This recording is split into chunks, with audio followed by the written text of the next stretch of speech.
Hello, welcome to the EagleSix Airsoft video. We're going to be testing this Tokyo HK416 Delta TAN. This one has got the Gates basic Titan installed. It's got R-hop.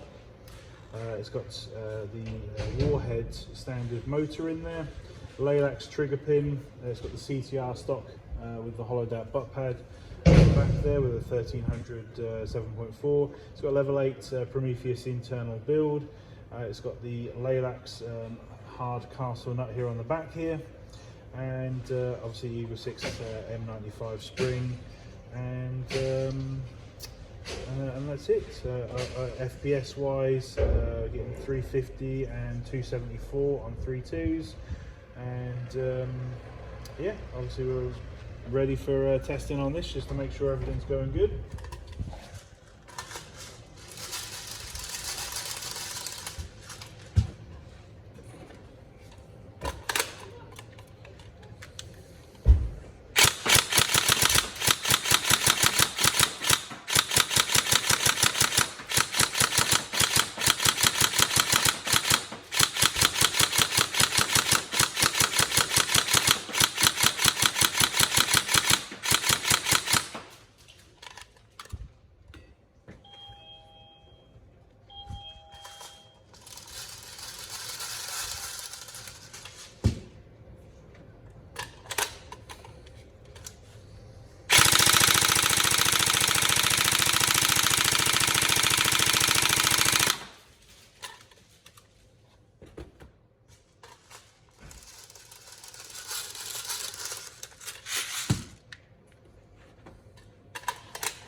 There we go, so everything's all working great. Any problems, let us know, but we hope you enjoy the gun. Thank you.